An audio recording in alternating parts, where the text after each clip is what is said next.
Good morning, this is Akashvani. I'm Sarabjit Kaur with the World News.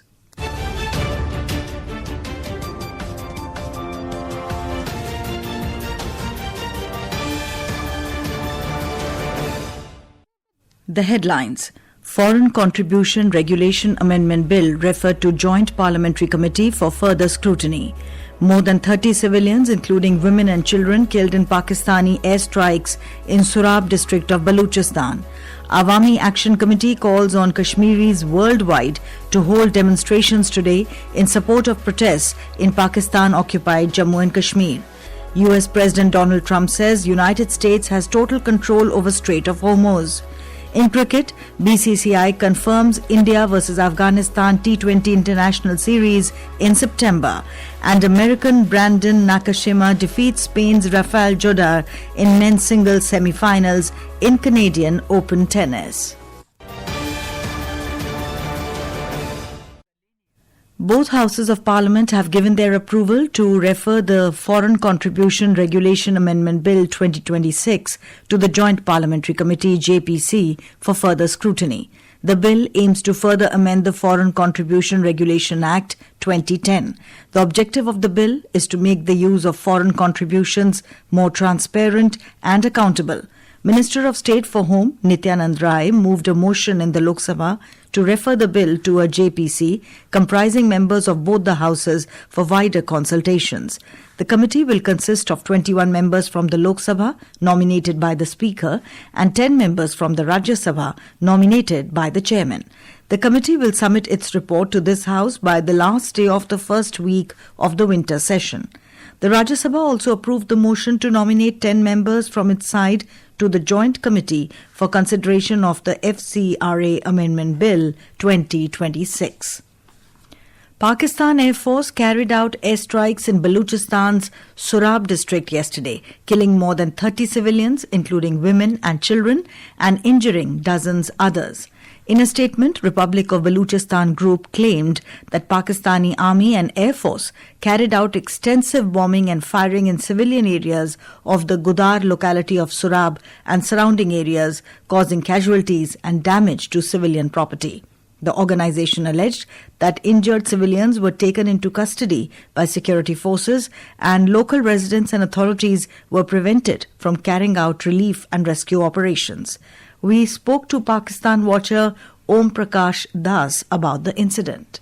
Airstrikes in Surab marks continuation of Pakistan's policy of firing at unarmed civilians, same as they are doing in POJK. The cowardly action of Pakistan military to delay medical treatment to the injured Baloch people amounts to genocide, something the international community needs to acknowledge and condemn outright. The Baloch are a brave community with the demonstrated standards of uprightness. They will neither be intimidated nor be defeated, despite the use of disproportionate and unjustifiable force by Pakistan.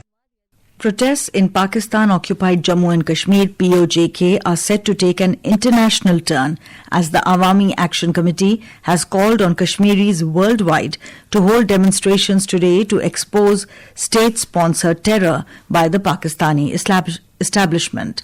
The committee has urged people to organize rallies and draw international attention to what it alleges is the use of force by the Pakistani establishment in the region. The situation in POJK remains tense, with protesters raising questions about recent controversial elections conducted under the influence of Pakistani force, targeted killings, and forced disappearances of innocent people and supply disruptions. Jammu and Kashmir Joint Action Committee senior leader Sardar Shabir has claimed that around 100 people had been killed. Protests in the region have continued for more than 2 months, with demonstrators raising various demands.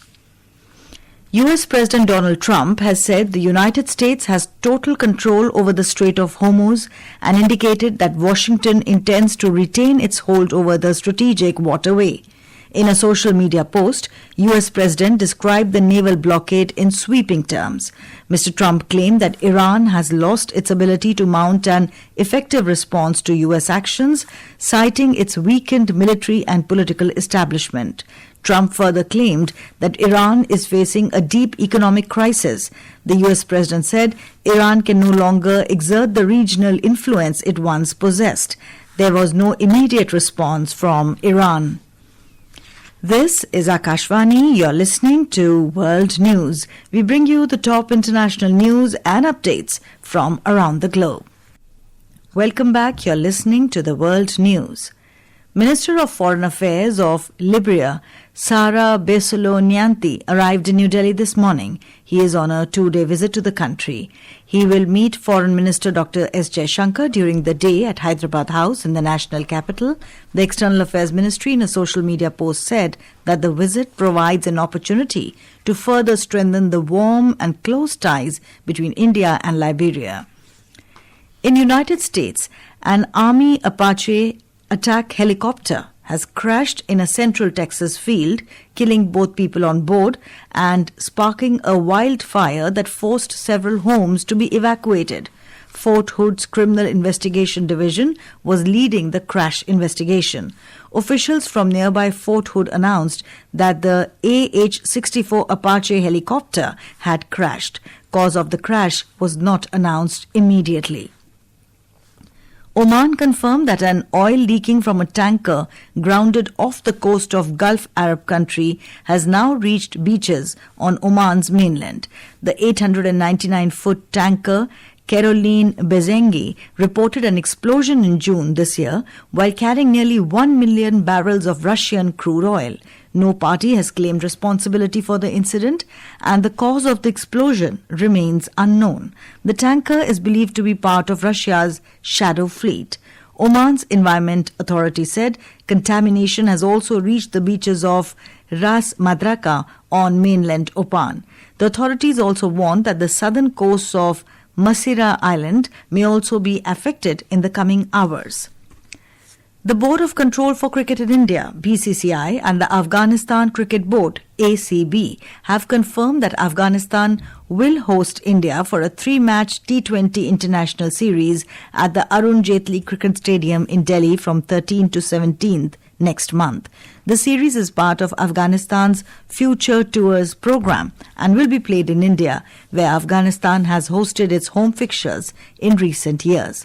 BCCI President Mithun Manhas said BCCI remains committed to supporting the growth of cricket in Afghanistan and providing its players with opportunities to compete at the highest level.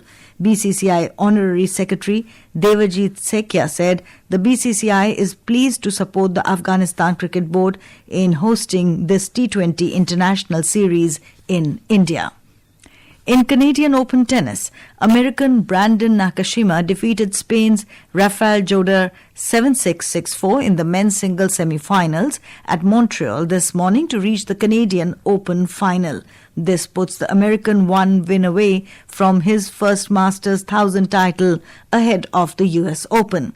In the other semi-final, defending champion Ben Shelton has reached the finals in Montreal after defeating fellow American Lerner Tien 6-2, 6-3 this morning. Shelton, who has yet to drop a single set in his entire title defense campaign, will face countryman Brandon Nakashima for the Masters 1000 trophy.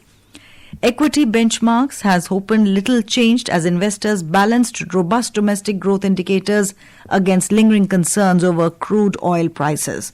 Sensex opened 145.56 points or 0.19% higher at 78,112. And now, before we close, here are the highlights of the bulletin. Foreign Contribution Regulation Amendment Bill referred to Joint Parliamentary Committee for further scrutiny. More than 30 civilians, including women and children, killed in Pakistani airstrikes in Surab district of Baluchistan. Awami Action Committee calls on Kashmiris worldwide to hold demonstrations today in support of protests in Pakistan-occupied Jammu and Kashmir. US President Donald Trump says United States has total control over Strait of Hormuz. In cricket, BCCI confirms India versus Afghanistan T20 International Series in September, and American Brandon Nakashima defeats Spain's Rafael Jodar in men's singles semi-finals in Canadian Open tennis. And that is the end of this news bulletin.